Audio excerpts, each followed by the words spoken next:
Muy buenos días, hermanos.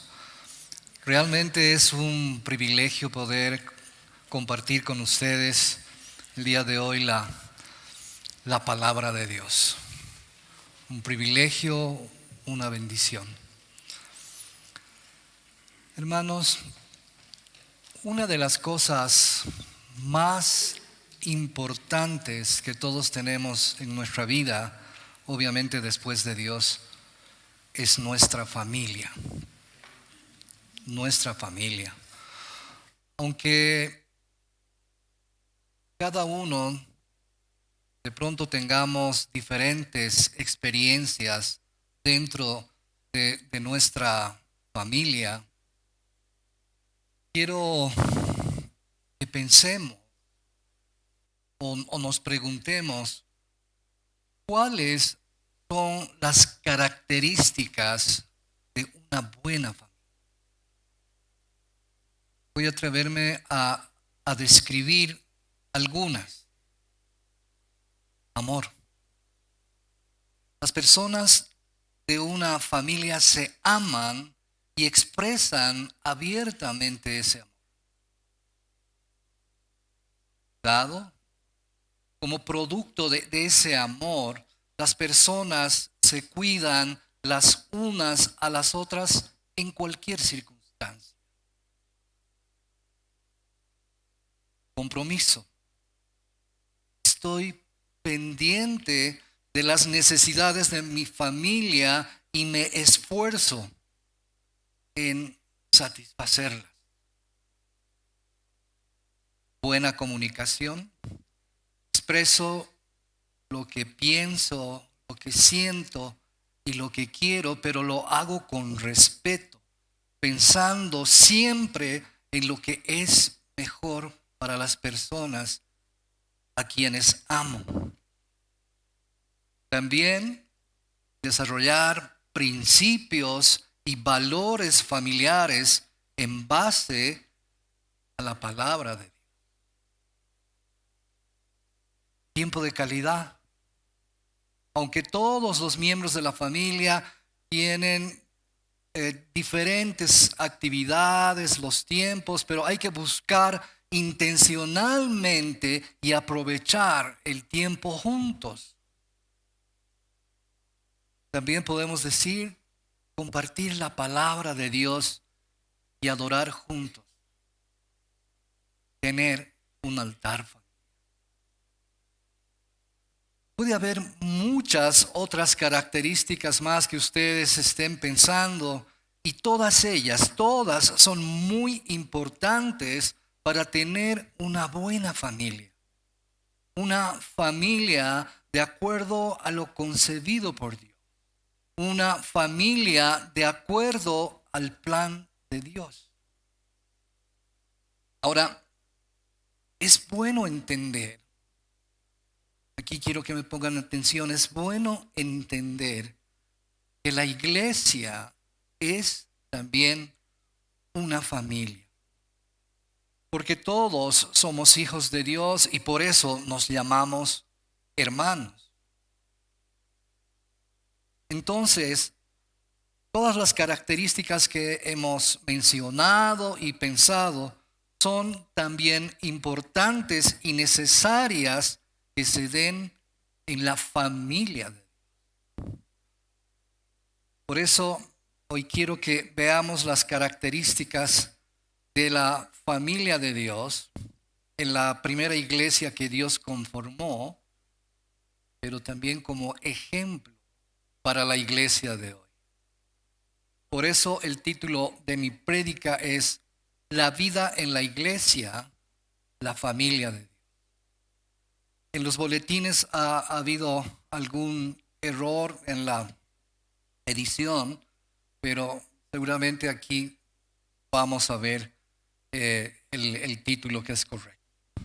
Y para ver este tema de la vida en la iglesia, la familia de Dios, vamos a continuar estudiando el libro de Hechos y vamos a ver varios pasajes donde la palabra nos muestra acerca de la familia de Dios. Vamos a ver Hechos 2, Vamos a ver Hechos 4 y 5, como está puesto también en sus boletines. Entonces vamos a dar lectura a lo que la palabra dice en estos pasajes. Hechos 2, del 42 al 47. Y perseveraban en la doctrina de los apóstoles, en la comunión unos con otros, en el partimiento del pan y en las oraciones. Y sobrevino temor a toda persona, y muchas maravillas y señales eran hechas por los apóstoles. Todos los que habían creído estaban juntos y tenían en común todas las cosas, y vendían sus propiedades y sus bienes, y los repartían a todos según necesidad de cada uno, y perseverando unánimes cada día en el templo y partiendo el pan en las casas, comían juntos con alegría y sencillez de corazón, alabando a Dios y teniendo favor con todo el pueblo. Y el Señor añadía cada día a la iglesia los que habían de ser salvos. Ahora, Hechos 4, 32 al 35, dice: Y la multitud de los que habían creído era de un corazón y un alma, y ninguno decía ser suyo propio nada de lo que poseía, sino que tenían todas las cosas en común, y con gran poder los apóstoles daban testimonio de la resurrección del Señor Jesús, y abundante gracia era sobre todos ellos. Así que no había entre ellos ningún necesitado, porque todos los que poseían heredades o casas las vendían y traían el precio de lo vendido y lo ponían a los pies de los apóstoles, y se repartía a cada uno según su necesidad. Hechos 5, 12 al 16. Y por la mano de los apóstoles se hacían muchas señales y prodigios en el pueblo, y estaban todos unánimes en el pórtico de Salomón. De los demás ninguno se atrevía a juntarse con ellos, mas el pueblo los alababa grandemente. Y los que creían en el Señor aumentaban más, gran número, así de hombres como de mujeres, tanto que sacaban a los enfermos a las calles y los ponían en camas y lechos, para que al pasar Pedro, a lo menos su sombra cayese sobre alguno de ellos. Y aún de las ciudades vecinas muchos venían a Jerusalén trayendo enfermos y atormentados de espíritus inmundos, y todos eran sanados. Vamos. Dios, bendito Padre, queremos darte gracias, Señor, porque tú nos permites compartir tu palabra. Rogamos, Señor, que esta mañana la palabra que hemos leído y vamos a estudiarla, Señor, con tu gracia pueda realmente impactar nuestras vidas, transformar nuestros corazones y nuestras mentes. Y rogamos que tu Espíritu Santo nos ayude a que no sea un aprendizaje más, una palabra más, sino que realmente nos impulse, nos anime, Señor, a tomar acción respecto de esta palabra. Sabemos que por nosotros mismos no hemos de poderlo, por eso acudimos a ti, amado Espíritu Santo, para que tú nos muevas realmente a hacer vida en nuestras vidas tu palabra. En el nombre de Cristo Jesús oramos. Amén.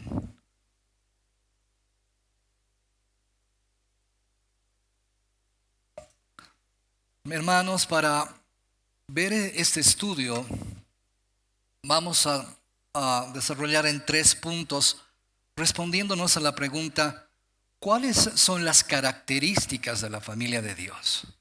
Y la primera es perseverando en la sana doctrina, predicando el Evangelio.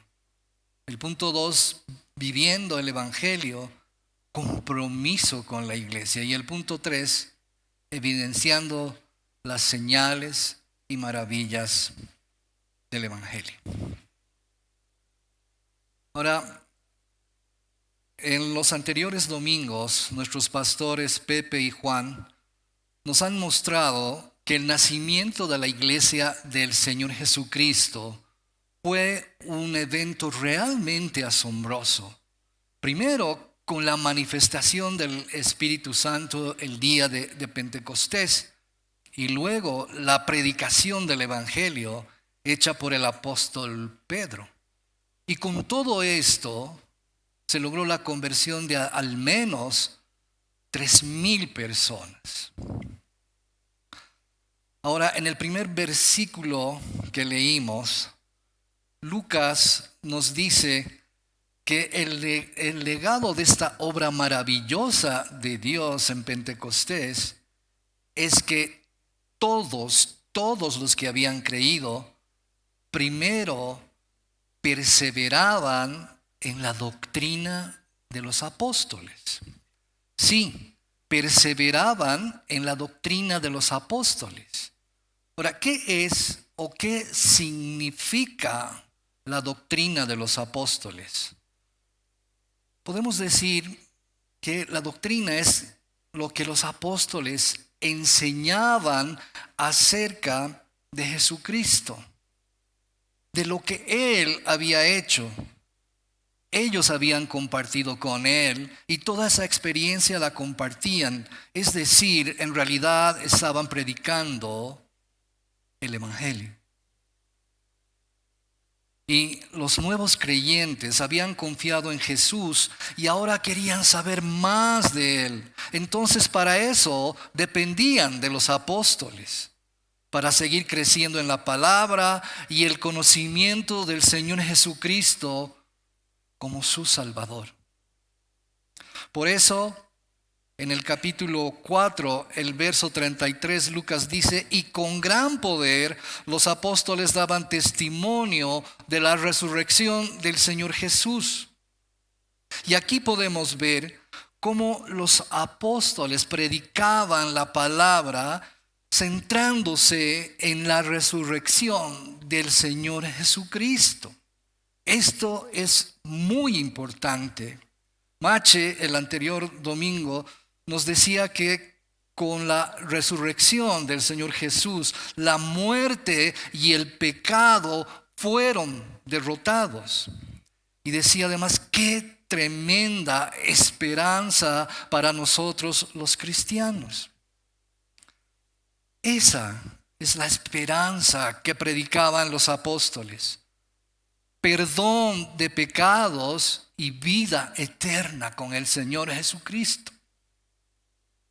Además, este último versículo añade que por la predicación del Evangelio, abundante gracia era sobre todos ellos.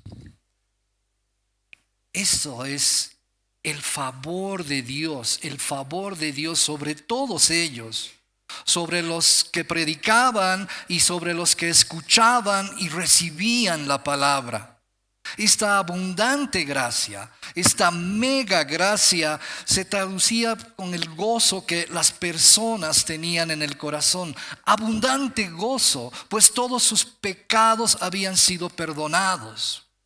Su mayor problema, que era estar destituidos de la gloria de Dios, estaba resuelto. Y esto llenaba de gozo a las personas más allá de cualquier circunstancia en su vida cotidiana que estaban atravesando.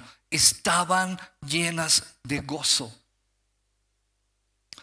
Por esta razón, la primera iglesia de más de 3,000 miembros perseveraba, es decir, que estaban apasionados, comprometidos y permanecían en su compromiso firme, su compromiso de fidelidad a Dios y su compromiso de fidelidad entre ellos. Y en el caso específico de perseverar en la doctrina, significa que no había desviación alguna de la doctrina de los apóstoles, porque era la verdad absoluta de Dios. La nueva iglesia estaba con ansias, con hambre y sed por la palabra de Dios. Por eso en el capítulo 2, el versículo 46 en su primera parte nos dice que también perseveraban cada día en el templo. Ellos estaban todos los días en el templo para la oración. pues todavía seguían la costumbre judía de ir al templo todos los días a orar. Pero lo más importante para ellos era juntos aprender de la palabra de Dios y juntos alabar a Dios. Su experiencia cristiana era diaria, alegre y sencilla. Y todo lo que estos primeros cristianos hacían era de buen testimonio para el resto de las personas. Por eso Lucas también dice que ellos tenían la estimación general del pueblo y eran alabados. Ahora, como vemos, a partir de la predicación de la palabra de Dios, a partir de la predicación del Evangelio y cómo vivían esta palabra los primeros cristianos, causaron gran impacto en su comunidad. Esta comunidad ansiaba tener lo que los cristianos tenían, ya que de una u otra manera ellos, además de ver el testimonio de los cristianos, su forma de vida, escucharon el Evangelio. Entonces Dios estaba obrando en sus corazones, y como dice la palabra en el capítulo 4, el versículo 47 en su segunda parte, y el Señor añadía cada día a la iglesia los que habían de ser salvos. Y en el capítulo 5, el verso 14, y los que creían en el Señor aumentaban más, gran número, así de hombres como mujeres. La iglesia crecía por la predicación del Evangelio y del testimonio de amor entre los cristianos. Ahora, es bueno pensar cómo está la iglesia actualmente. ¿Estamos perseverando en la doctrina de los apóstoles, en la sana doctrina? ¿Estamos dando testimonio real, verdadero, de que somos hijos de Dios a las personas que no lo conocen?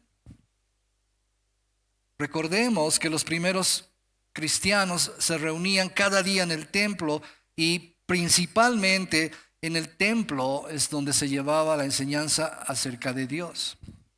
Entonces lo central de su tiempo juntos era la enseñanza de la palabra y también la oración. La vida de la primera iglesia estaba empapada de oración, estudio de la palabra.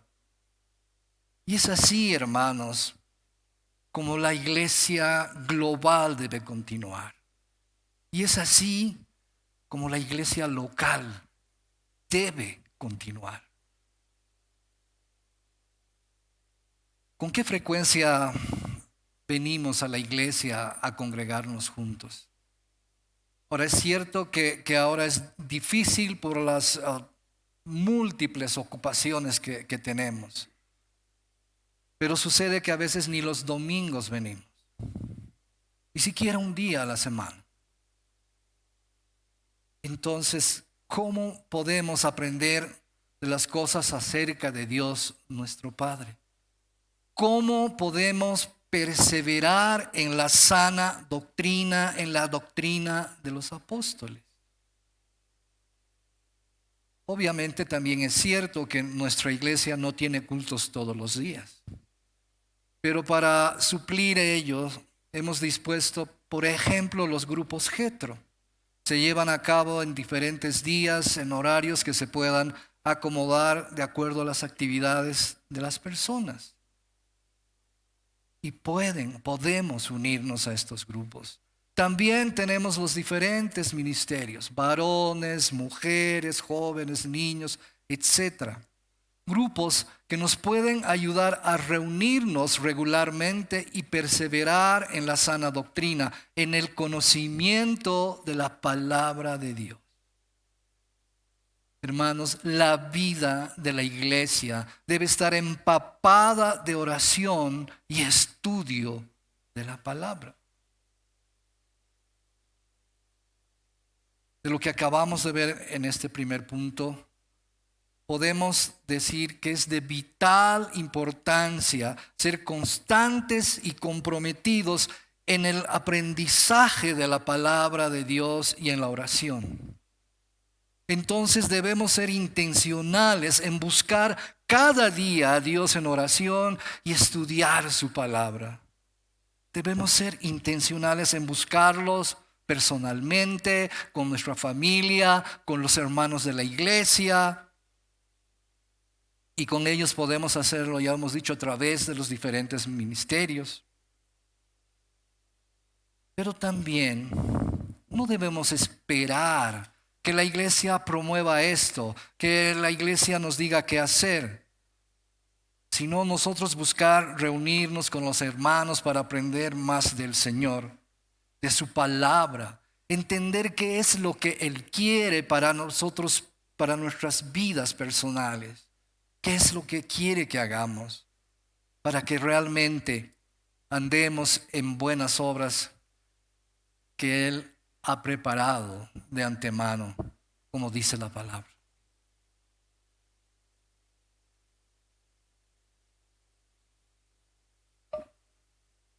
¿Cuáles son las características de la familia de Dios? Vivir el Evangelio, compromiso con la iglesia. Ahora, partiendo de lo último que dijimos en el primer punto, de buscar reunirnos, del tener comunión como hijos de Dios. Respecto de eso, en el capítulo 2, el verso 42, en su segunda parte nos dice: perseveraban en la comunión unos con otros, en el partimiento del pan y en las oraciones. Es decir, eran constantes y comprometidos en la comunión, en la común unión, del griego koinonia, que lleva la idea de asociación, convivencia y participación, lo que significa compartir algo. Y luego los versos que continúan del 44 hasta el 46 dice: todos los que habían creído estaban juntos y tenían en común todas las cosas, y vendían sus propiedades y sus bienes y lo repartían a todos según la necesidad de cada uno. El 46 en la segunda parte dice: y partiendo el pan en las casas, comían juntos con alegría y sencillez de corazón. Todos, dice todos, no dice algunos, o la mayoría, dice todos los que habían creído estaban juntos y tenían en común todas las cosas. Esto muestra la responsabilidad y compromiso que había unos por otros. Se habían convertido 3,000 personas y la mayoría de ellas se quedaron en Jerusalén. Y dentro de estas seguramente habían muchas personas, muchas familias con necesidad. Entonces, al ver esa necesidad, la familia de cristianos veía que tenía que suplir esas necesidades, y la palabra nos enseña que ellos se servían mutuamente y se enfocaban en satisfacer las necesidades los unos de los otros. Tenían en común todas las cosas. Esta actitud obviamente tuvo un costo material para algunas personas, pues significaba que debían vender sus propiedades, sus bienes, y todo el dinero de lo vendido, dice la palabra, que lo entregaban a los apóstoles para ser repartidos entre los miembros de la familia que tenían mayor necesidad, o según la necesidad de cada miembro de la familia. La palabra también nos relata que ellos eran muy felices así. Dice que estaban comiendo juntos en las casas con alegría y sencillez de corazón. Y todos ellos tenían un mismo sentimiento y un mismo espíritu. Amaban al Señor, amaban su palabra. y daban testimonio de su Salvador, de Jesús, su Salvador. Porque Jesús era lo más importante para ellos, lo más importante. También es bueno entender que esta vida que llevaban los primeros cristianos no era que todos vivían juntos, digamos, en un lugar como la iglesia, no, sino que todos ellos compartían los beneficios de los bienes materiales. Por eso el pasaje dice, tenían en común todas las cosas. Todas las cosas que se tenían ahí, que habían sido compradas con el dinero de la venta de casas, de otros bienes, eran repartidas y compartían entre todos. Todos eran de todos, digamos. O ellos también consideraban sus cosas como propiedad de Dios. Y estas debían ser usadas para beneficio de los que tenían mayor necesidad. Entonces es muy probable que las personas que más podían vendían algunas de sus posesiones cuando surgían necesidades en la congregación. Pues como estaban tan unidos, eran de un corazón y un alma, que si alguien estaba en necesidad, los otros pensaban que no tenían derecho de vivir en abundancia, mientras habían hermanos que estaban sufriendo necesidades. Esto es responsabilidad, pero principalmente compromiso con Dios, compromiso con la iglesia y con los hermanos, principalmente con los que están en necesidad. Déjenme contarles algo. Mi esposa y yo vamos a cumplir 37 años de matrimonio. Iniciamos con el compromiso de amarnos hasta el final, hasta que la muerte nos separe. Este mismo compromiso hicimos cuando llegaron nuestros hijos, de criarlos, ¿no? Y amarlos y suplir sus necesidades. De mis 2 hijas mayores tenemos 4 nietos y mi familia crece, ¿no? Y hay el compromiso de amar nuestras familias. En todos estos 37 años, Dios nos ha bendecido grandemente. Pero también hemos pasado muchas dificultades, pruebas muy duras, pero con la ayuda de Dios perseveramos en medio de ellas. En estas pruebas, la relación entre mi esposa Jackie y yo se fortalece en el Señor. Nuestro amor es más fuerte, más profundo, entonces podemos perseverar honrando el compromiso que hicimos al inicio, cuando nos casamos, cuando dijimos sí. Dios nos ha permitido hasta ahora honrar ese compromiso. Y al final, juntos podemos ver que a pesar de cualquier circunstancia, Dios nos ha bendecido con una gran familia y somos muy felices. Hermanos, esto mismo debe ocurrir en la familia de Dios, en nuestra iglesia. El compromiso es esencial para el crecimiento de una iglesia sana. El compromiso era el sello distintivo de la iglesia primitiva. El compromiso debe ser el sello distintivo de la iglesia ahora. Hermanos, hermanas, quiero animarlos a que todos nos podamos comprometer primero con Dios, con nuestra iglesia y unos para con otros. Y cuando digo esto, y cuando estaba preparando esta prédica y estaba en esta parte, me vino una conversación a la mente, me vino a la mente una conversación que hace muchos años tuve con un hermano. Él me dijo en ese momento: Quique,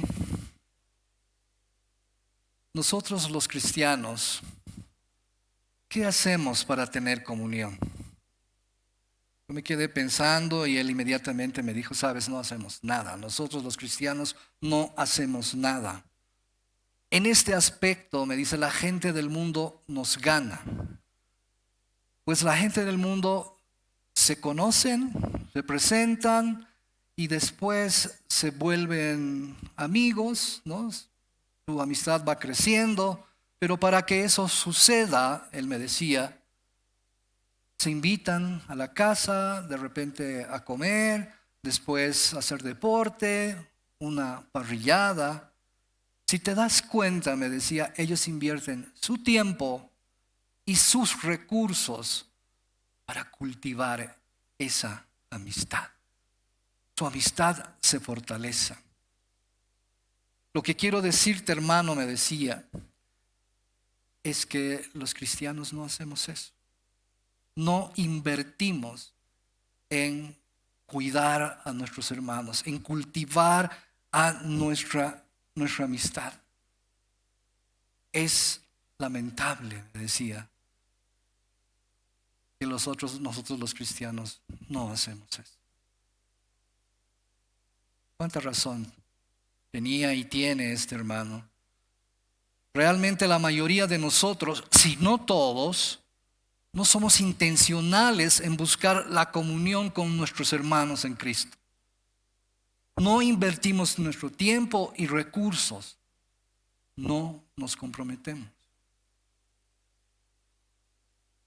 Ahora, para ayudarnos a lograr esta comunión, compromiso con la iglesia, los unos con los otros, nuestra iglesia ya desde su inicio ha previsto eso. Saben, hermanos, por esa razón nuestra iglesia se llama la comunidad, común unidad. Y como han podido notar, tenemos actividades que realmente nos animan a comprometernos y a vivir en comunidad. Por ejemplo, los almuerzos del primer domingo de mes, como hoy día.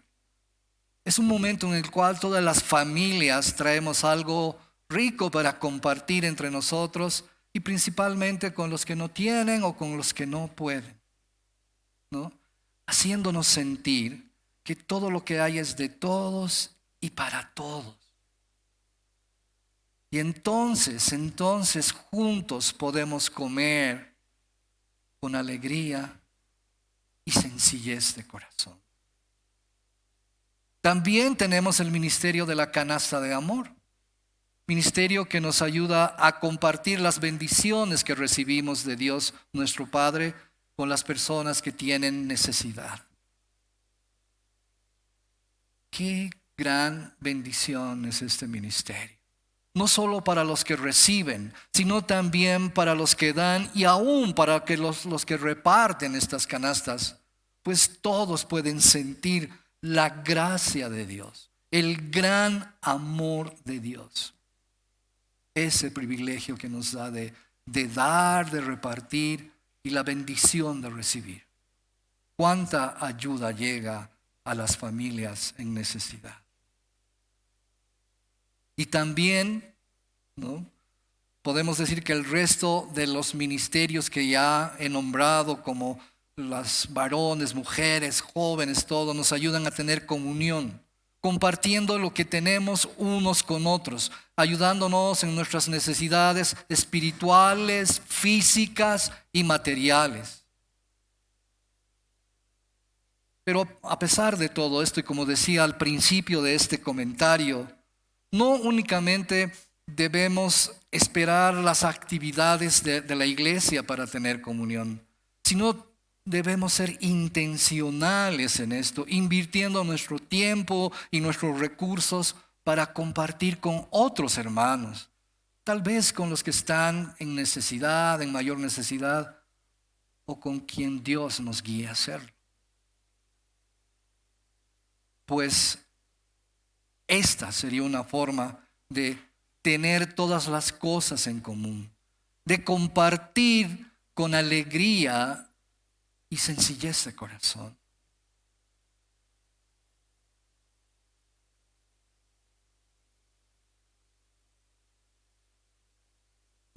¿Cuáles son las características de la familia de Dios?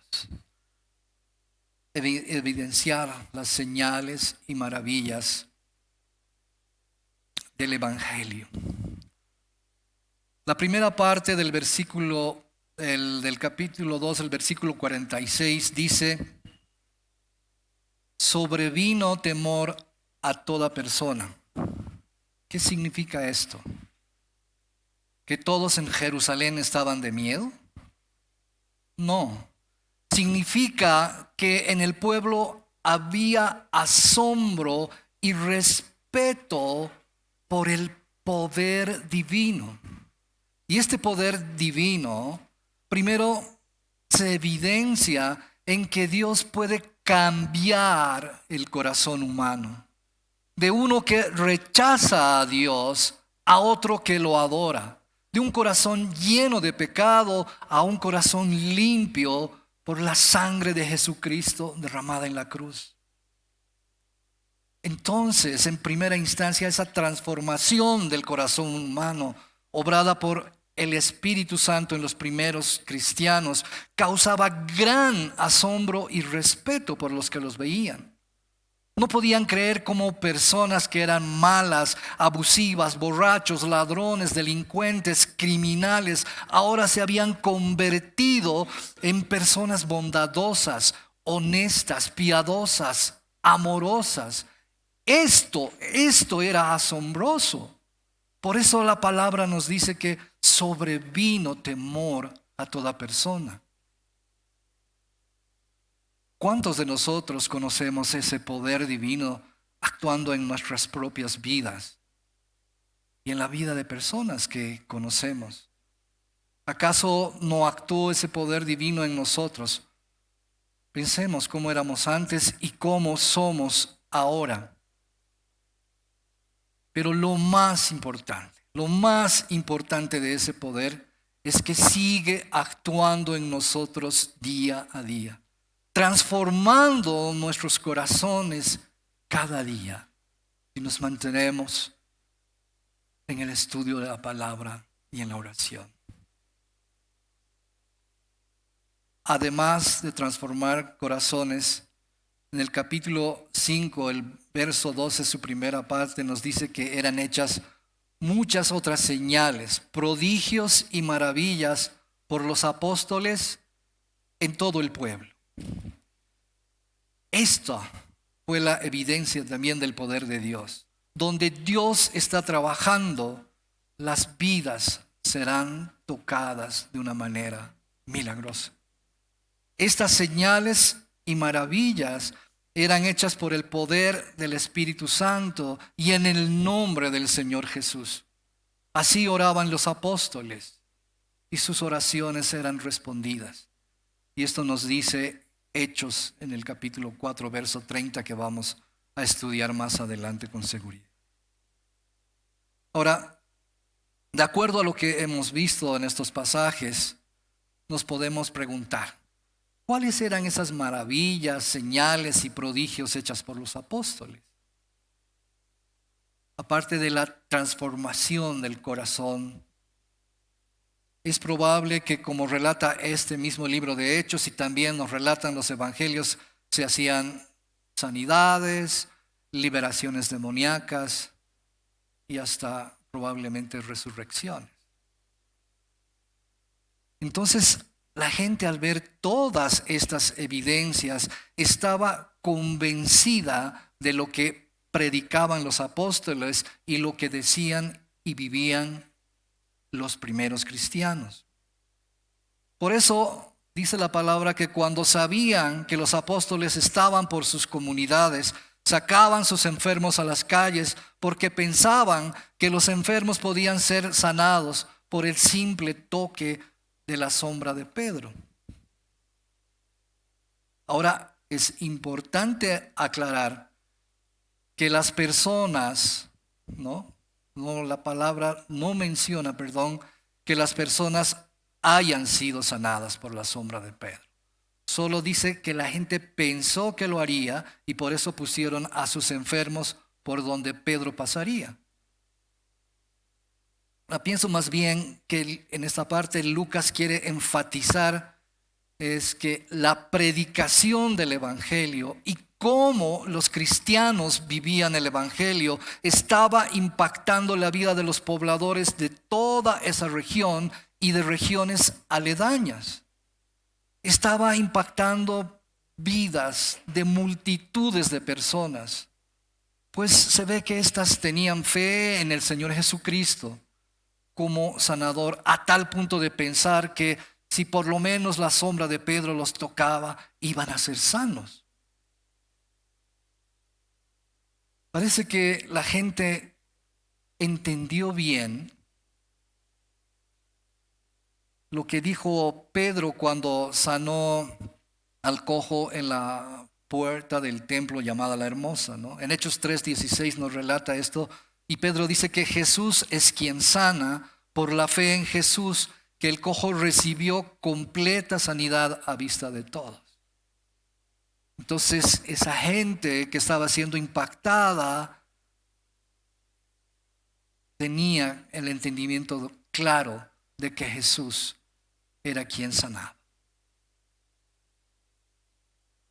Finalmente, en esta parte la palabra nos dice que aún de ciudades vecinas muchos venían a Jerusalén. El evangelio del Señor Jesucristo estaba expandiéndose a otros lugares, hasta que la gente también iba a Jerusalén, iba a buscar sanidad para sus almas y para sus cuerpos. Seguramente fue impresionante de cómo el poder del evangelio impactaba a tal punto que la gente iba en busca de la predicación de los apóstoles para escuchar la palabra de Dios. Contarles también una historia referente a esto. Hace muchos años, cuando mis hijas eran pequeñas, en familia vivíamos en Lima, en Perú. Y una de las cosas que mi esposa hacía mientras yo trabajaba y estudiaba, en el barrio, reunirse con las amigas y compartir de Jesucristo. Y en una de esas ocasiones, estando en la casa de una amiga, había una joven que escuchó esto, ¿no? Un buen tiempo después, mi esposa un fin de semana recibe una llamada, y era la joven, una de las jóvenes que había escuchado la palabra y estaba desesperada. Y le dice: sabes, estoy a punto de quitarme la vida, estoy mal, pero necesito hablar contigo. Tú tienes a Jesucristo. ¿Dónde estás? De nuestra casa estaba muy lejos, como a 1 hora y media de viaje más o menos. Y ella tuvo que moverse en transporte público. Yo me quedé con las niñas. Llegó para hablar con esta joven y obviamente le compartió el evangelio ya de manera personal y le dijo que no podía quitarse la vida. Porque primero tenía 2 niñas muy pequeñas, casi las mismas edades que nuestras hijitas en ese momento, que ellas la necesitaban, pero que Jesucristo la amaba y la había perdonado de sus pecados. Y también amaba a su esposo, ¿no?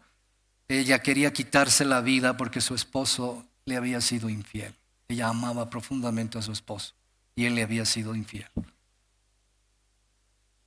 Y le dijo: también ama a tu esposo, porque el Señor ama a los pecadores y los perdona. Elena, que es el nombre de esa joven, volvió a su casa. Su esposo la estaba esperando conmovido, arrepentido. Le pidió perdón. Elena lo perdonó y le dijo, te perdono porque primero Jesucristo me ha perdonado a mí. Y yo voy a perdonarte.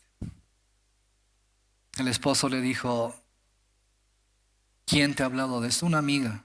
¿Quién es esa amiga? Yo también quiero conocerla, porque yo también necesito de Dios. El fin de semana siguiente, Elena y Fernando estuvieron en casa, les compartimos el Evangelio. Fernando también recibió a Jesucristo como su Salvador. Y esta fue una familia que el Señor salvó y luego bendijo grandemente. Ese es el amor de Cristo que llega a los perdidos. Ese es el amor de Cristo. Esa es la gracia y la misericordia que llega a los perdidos cuando compartimos el Evangelio. Hermanos, respecto a esto último que acabo de mencionar, ¿cómo estamos nosotros como iglesia? ¿Estamos esperando que las personas vengan a nosotros como hacían las personas en la primera iglesia? ¿Estamos esperando que vengan a nosotros tal vez por una simple invitación que les hicimos? Ven a la iglesia el domingo. ¿Por qué no vamos en busca de los que no conocen a Jesús? ¿Por qué además no les mostramos a Jesús con nuestras propias vidas? Todos ellos necesitan de un Salvador. Si no les hablamos de Jesús, si no les compartimos el Evangelio, si no les mostramos a Jesús con nuestras propias vidas, se perderán.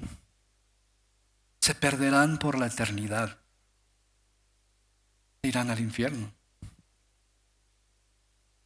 Vayamos en busca de la gente perdida, mostrémosle de Jesucristo y de su gran poder para transformar corazones. Hablemosles de Jesucristo para traer sanidad a Bolivia. Nuestro país necesita de Dios, sobre todo en este tiempo. Prediquemos la palabra a tiempo y fuera de tiempo. Prediquemos el Evangelio mientras podamos, de palabra y con nuestras propias vidas como ejemplo. Queridos hermanos, hermanas, a través de la vida en familia de la primera iglesia cristiana hemos aprendido cosas importantes hoy. Primero, debemos perseverar en la sana doctrina y predicar el Evangelio. Aprender más de Dios y lo que Él quiere para nuestras vidas. La palabra de Dios nos equipa para servir en amor a otras personas, a nuestros hermanos, a otras personas, pero también darle gloria a Él. De esta manera estaremos predicando el Evangelio de palabra y obra. Una segunda cosa, debemos vivir el Evangelio y comprometernos con la iglesia. Cuando Dios transforma nuestros corazones, entonces debemos vivir mostrando ese cambio.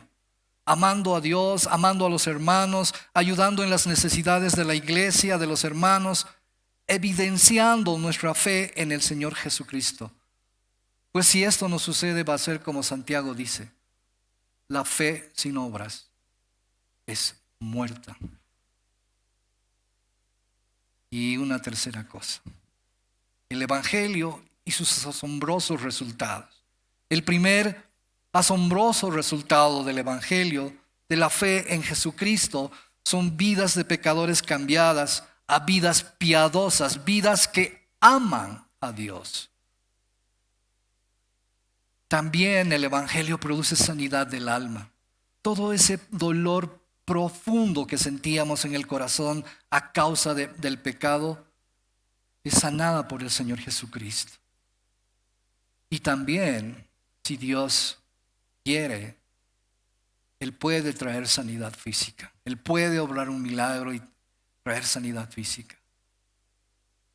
El Evangelio y el poder del Espíritu Santo también nos darán valor para predicar acerca de Jesucristo, acerca de nuestro Salvador y Señor. Vamos a orar. Dios y Padre bueno, hemos estudiado tu palabra, tú nos has hablado y te agradecemos. Pero rogamos una vez más que esta palabra realmente transforme nuestros corazones, transforme nuestras vidas, que realmente podamos evidenciar que somos tus hijos, que podamos comprometernos contigo, nuestro compromiso con nuestra iglesia, el compromiso con nuestros hermanos, nuestro compromiso de mostrarte a ti, a los que no te conocen, de palabra, con nuestras vidas. Dios Todopoderoso, necesitamos de tu ayuda para poder lograr todo esto, como personas, como familias, como iglesia. Señor, que en todo lo que hagamos a partir de hoy podamos darte la gloria. En el nombre de Cristo Jesús oramos. Amén.